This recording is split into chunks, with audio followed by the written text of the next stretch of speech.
आज जो हमारा टॉपिक है, आज हम बात करेंगे कि डिज़ास्टर्स के क्या कोज़ हैं और क्या इफ़ेक्ट हैं। लास्ट वीडियो में हम लोगों ने डिज़ास्टर का मीनिंग और उसके टाइप जो हैं वो हमने डिस्कस किए थे। अब हम डिस्कस कर रहे हैं कि ये आपदाएं हैं क्या और इनका हम कारण क्या है बेसिकली, और क्या इनका इफ़ेक्ट है जो हमारे पास पड़ता है। सबसे पहले हम बात करते हैं अर्थक्वेक की। नेचुरली ये नेचुरल डिज़ास्टर है, इसमें ह्यूमन एक्टिविटीज़ डायरेक्टली कोई रोल प्ले नहीं कर रही हैं कि जिसकी वजह से डिज़ास्टर ये एग्जिस्ट कर रहा है, ठीक है। लेकिन इसके जो इसका रिज़ल्ट हम कह सकते हैं या आउटपुट कह सकते हैं, कई बार तो ये बहुत ज़्यादा हार्मफुल होता है। हर एक पर्सन ने इसको कभी ना कभी एक्सपीरियंस किया होगा कि कई बार हल्के झटके महसूस हो रहे हैं और कभी बहुत तेज़ जो है वो झटके महसूस होते हैं। अगर किसी ने पर्सनली इसको एक्सपीरियंस नहीं किया है तो टीवी वगैरह में या न्यूज़ में हम लोगों ने बहुत बार देखा होगा। तो ये नॉर्मली हम लोग काफ़ी बार इसको एक्सपीरियंस कर लेते हैं। तो भूकंप है क्या, जब अर्थ के अंदर बहुत तेज़ी से या धीमे से कंपन होती है, एक खड़ा हुआ इंसान हिलने लग जाता है, बिल्डिंग के अंदर जो सामान पड़ा है, फर्नीचर है वो हिल रहा है, पंखे हमें हिलते हुए दिखाई देते हैं, धरती के अंदर कंपन महसूस होती है, तो उसको हम क्या बोलते हैं, उसको हम भूकंप बोलते हैं। इसके अंदर क्या होता है कि जितना भी अर्थ के अंदर जमा है एनर्जी, वो तरंगों के रूप में पृथ्वी की सतह तक फैलने लगती है, जिससे कंपन उत्पन्न होती है, और यही जो सिचुएशन है वो अर्थक्वेक की सिचुएशन कहलाती है। नाम से ये है कि अर्थक्वेक कर रही है, अर्थ मूव कर रही है, इंटरनली अर्थ के अंदर वेव्स जो हैं वो आ रही हैं जा रही हैं। साइंस के अकॉर्डिंगली इसको सिस्मोलॉजी कहा जाता है। ग्रीक भाषा से जो है भूकंप शब्द का जन्म हुआ है।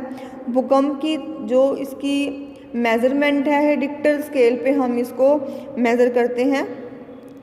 5 से लेकर 7.9 तक रिक्टर स्केल पर मापे जाने वाला भूकंप जो है वो बहुत ज़्यादा डेंजरस व 8 से ऊपर वाला तो विनाशकारी ही कहलाता है, क्योंकि जिसकी तीव्रता या जिसकी फ्रिक्वेंसी 5 to 7.9 है इसको हम हार्मफुल बोलते हैं, लेकिन जो अबव 8 है तो वो तो आप ये लगाओ कि बहुत ज़्यादा नुकसान हमें वहाँ पर देने वाली है। जो इंडिया में बहुत डेंजरस भूकंप जो है वो नोट डाउन किए गए हैं, वो 2001 में भुज में आया था, जहाँ पर एक साथ 30,000 लोग जो है वो मारे गए थे या प्रभावित हुए थे।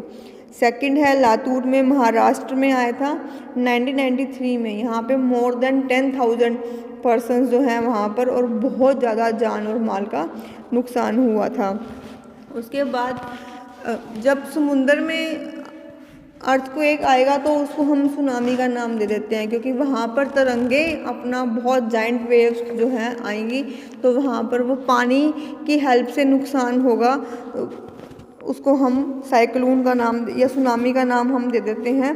2004 में जब सुनामी आई थी, वहाँ से एक साथ मोर देन 5 लाख पीपल जो हैं वो अफेक्टेड हुए थे। भूकंप जो है वो पृथ्वी की इंटरनल लेयर्स से शुरू होता है, जिसका फोकस या हाइपोसेंटर कहा जाता है, कि जहाँ से वो स्टार्ट होता है।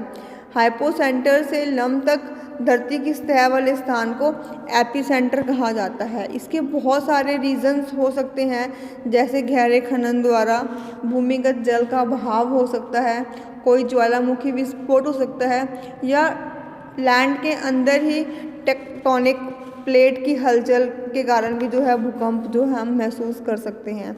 इसका प्रभाव क्या होगा, आग लग सकती है, जान व माल की हानि है, पहाड़ी क्षेत्रों में लैंडस्लाइड इनके कारण होता है, फ्लोरा एंड फौना में इसमें हमें लॉस हो सकता है, जो हमारी लैंड का कंस्ट्रक्चर है वो बिगड़ सकता है, और जितने भी डैम हैं, जितनी भी बिल्डिंग्स हैं, ये ऑन द सपोर्ट ये बिल्कुल की बिल्कुल नीचे गिर के मिट्टी में मिल जाती हैं, जब वहाँ पे हमारे पास 8 से ज़्यादा तीव्रता वाला भूकंप हम फेस करते हैं। तो देन सेकंड है हमारे पास अर्थक्वेक। अर्थक्वेक क्या है, भूकंप के बाद क्या होगा, कुछ एरियाज़ के अंदर लैंड धंस जाती है, तो उसको हम लैंडस्केप कहते हैं।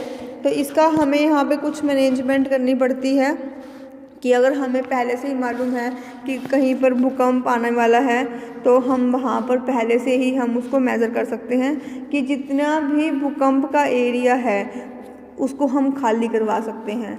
जहाँ जितने भी नागरिक वहाँ पर रह रहे हैं हम उनको वहाँ से उस बिल्डिंग से बाहर निकाल कर कहीं दूर वाले एरियाज़ में हम उनको शिफ्ट कर सकते हैं। भूकंप क्षेत्रों में जहाँ पर भूकंप बारी बारी अर्थक्वेक की फ्रिक्वेंसी ज़्यादा है वहाँ पर लकड़ी के घर बने हों, आयरन के और सीमेंट का जो है कम यूज़ हो। सेकेंडली वहाँ पर जितनी भी बिल्डिंग्स बनाए जाएं वो भूकंप रोधी होनी चाहिए। भूकंप के बाद हमें क्या कुछ कर सकते हैं, अत्यधिक शीघ्रता से सहायता पहुँचा सकते हैं जिसके अंदर मलबे में जब दबे हुए लोगों की जान जो है वो बच सके। उनको मेडिकल फैसिलिटी वहीं पर ही प्रोवाइड करवाई जाए ताकि उनका टाइम वेस्ट ना हो और जो जान की लॉस है वो बच सके। ठीक है। सेकंड हमारे पास डिज़ास्टर है फ्लड। फ्लड क्या होता है कि कई बार अचानक हुई अतिवृष्टि या बर्फ़ पिघलने के कारण नदियों का जल स्तर है वो बहुत ज़्यादा उफान पर आ जाता है और वो पानी नदियों को छोड़कर वो कहीं और खेतों में या शहरों की तरफ वो रुझान कर लेता है। तब उस स्थिति को हम क्या कहते हैं, फ्लड कहते हैं। जब यह जल स्तर नदियों की क्षमता से बहुत ज़्यादा बढ़ जाता है और वो मैदानी इलाकों में आने लगता है तो ऐसी स्थिति को हम कहते हैं बाढ़। इससे संपत्ति को बहुत अधिक नुकसान होता है और इसके बाद जो है वो महामारी जो है वो जन्म ले लेती है। वहाँ पर बहुत सारी महामारियों का विकास अपने आप ही हो जाता है। इसका कारण क्या होगा कि कभी क्लाउड बर्स्टिंग हो गई या हैवी रेन हो जाती है, वनों का विनाश के कारण, बांधों के निर्माण के कारण, नदियों के स्थान पर सड़कों का निर्माण कर देते हैं तो इसकी वजह से भी क्या है, फ्लड आ जाते हैं।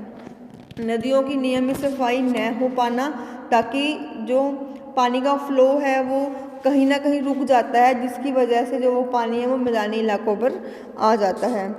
भूसंरक्षण से मृदा नीचे मैदानी क्षेत्रों में बहकर आ जाती है और पानी के कम बहाव से वह नदियों में बैठ जाती है जिससे कि वो बाढ़ की संभावनाएं अधिक बढ़ जाती हैं। तो इसके इफ़ेक्ट क्या रहेंगे, जान व संपत्ति का नुकसान होगा, भूमि की उपजाऊ शक्ति में बहुत कमी आएगी, फसलें नष्ट हो जाती हैं, निरंतर जो है महामारी जो हमें घेर लेती है। थर्ड है हमारे पास साइक्लोन। साइक्लोन क्या है, चक्रवात इसको हम हिंदी में बोलते हैं। चक्रवात क्या है, वायुमंडल में बहुत अधिक डेंजरस और शक्तिशाली जब तूफान आता है और वह चक्रीय और अंडाकार शेप में होता है, घूमता हुआ जब वो हमें कहीं पर फील होगा, तेज़ हवाएं वहाँ पर बहुत सारा चलेंगी, हवाएं लट्टू की तरह जो है चलती रहेंगी। ये एंटी क्लॉकवाइज या एक क्लॉकवाइज होती हैं, ये दक्षिणी गोलार्ध में बहुत ज़्यादा पाई जाती हैं। जो साइक्लोन्स हैं वो उत्तरी अंटार्कटिक महासागर में बहुत बार आया है। जर्मनी में चक्रवात हैं, टाइफून्स हैं, इनको हम अलग अलग नामों से जो है हम जानते हैं। चक्रवात से हम कैसे मैनेज कर सकते हैं कि चक्रवात प्रभावित क्षेत्रों में मौसम विभाग द्वारा लगातार सूचनाएं प्रसारित किया जाना कि जो अफेक्टेड एरियाज़ हैं वहाँ पर कॉन्टीन्यूसली इंफॉर्मेशन उनको वहाँ पर देनी है। मनुष्यों और पशुओं को सेफ प्लेस पर ट्रांसफ़र कर देना, आपातकालीन स्थिति में किससे संपर्क करें यह जानकारी देना कि कौन हमारी मदद करेगा इसके बारे में हमें बताना, और जितनी डेड बॉडीज़ वहाँ पर हमें मिलेंगी तो उनको कैसे हमने निपटारा करना है या कैसे हमने उनको ले जाना है उस चीज़ के बारे में हमें यह देखना। तो साइक्लोन जो है बेसिकली बहुत डेंजरस है। इसके अंदर बहुत तेज़ हवाओं के साथ तूफ़ान जो है चलता है, पानी के साथ बहुत ज़्यादा जान और माल की हानि वहाँ पर भी होती है। देन है हमारे पास लैंडस्लाइड्स। लैंडस्लाइड क्या है, गुरुत्वाकर्षण के कारण पहाड़ों और चट्टानों पर मिट्टी के नीचे जब वो खिसक जाते हैं कि जब पहाड़ों से मिट्टी खिसक के चट्टानें अपनी जगह छोड़ देती हैं तो उसको हम क्या बोलते हैं, भूसंकलन या लैंडस्लाइड उसको हम बोलते हैं। इसमें चट्टानों व मिट्टी का अचानक खिसकना एक जगह से डिस्प्लेसमेंट उसको हम बोलते हैं।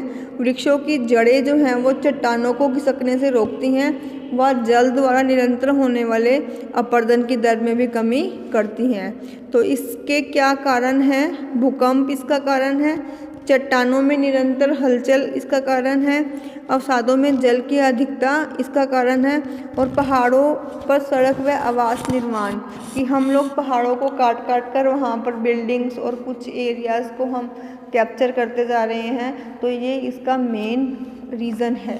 ठीक है, तो हमने इन क्वेश्चंस में डिज़ास्टर पढ़े, इनके टाइप पढ़े, इनके कोज और इफ़ेक्ट पढ़े। बहुत सिंपल से क्वेश्चंस हैं, आप लोग स्टार्टिंग से पढ़ते आ रहे हो कि ये कौन कौन से डिज़ास्टर्स हैं, इनसे हम कैसे निपट सकते हैं। होप कि ये दोनों क्वेश्चंस जो हैं वो आपको समझ में आ गए होंगे। Thank you.